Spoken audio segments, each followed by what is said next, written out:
અમદાવાદ મહાનગરપાલિકા હવે કચરામાંથી કંચન બનાવવાની દિશામાં આગળ વધી રહી છે।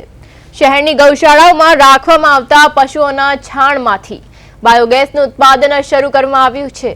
અનોખી પહેલને કારણે માત્ર પર્યાવરણને જ ફાયદો નથી થઈ રહ્યો, પરંતુ અમદાવાદ મ્યુનિસિપલ કોર્પોરેશનને દર મહિને ₹8 લાખથી વધુની આર્થિક બચત પણ થઈ રહી છે। અમદાવાદ મનપા દ્વારા દાણી લીમડા અને બાકરોલ ખાતે આવેલી ગૌશાળાઓમાંથી દૈનિક ધોરણે 10,000 કિલો ગોબર એકત્ર કરવામાં આવે છે। આ ગોબરનો ઉપયોગ બાયોગેસ બનાવવા માટે કરવામાં આવી રહ્યો છે, જે વેસ્ટ ટુ એનર્જીના સિદ્ધાંત પર આધારિત છે। આ પ્રોજેક્ટથી એક તરફ રખડતા પશુઓની સમસ્યા હલ થઈ રહી છે, તો બીજી તરફ ગૌશાળામાં રહેલા પશુઓને સુરક્ષિત આશ્રય, ઉત્તમ ઘાસચારો અને સમયસર તબીબી સુવિધાઓ પૂરી પાડવામાં આવી રહી છે।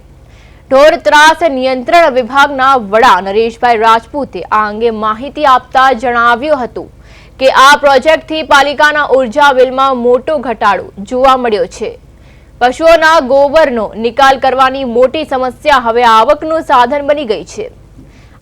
સમયમાં આ પ્રોજેક્ટને વધુ વિસ્તૃત કરવાની યોજના પણ વિચારાઈ રહી છે, જેથી સ્વચ્છતા અને ઉર્જા બંને ક્ષેત્રે અમદાવાદ મોડેલ શહેર બની શકે।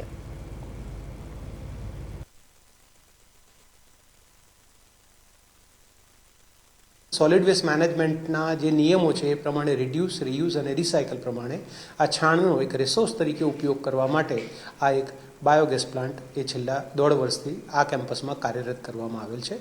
આ બાયોગેસની ખાસિયત એ છે કે આમાં 32 લાખ જેટલું આ બાયોગેસ પ્લાન્ટની કેપિટલ કોસ્ટ છે અને દૈનિક ધોરણે એમાં 1 ટન કિલો એટલે કે 1000 કિલો જેટલું છાણ આમાં ઇનપુટ તરીકે નાખવામાં આવે છે।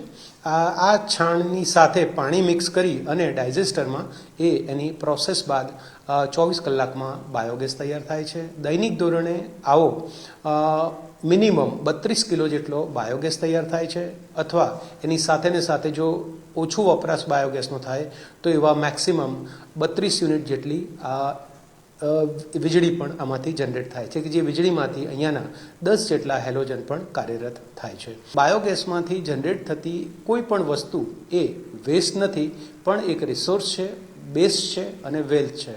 એટલે કે વેસ્ટમાંથી બેસ્ટ, વેસ્ટમાંથી વેલ્થ એ બનાવવાના જે કોન્સેપ્ટને ધ્યાનમાં રાખી અને આ બાયોગેસ એ ખૂબ સક્સેસફુલી આ પ્લાન્ટ અત્યારે અમલમાં છે।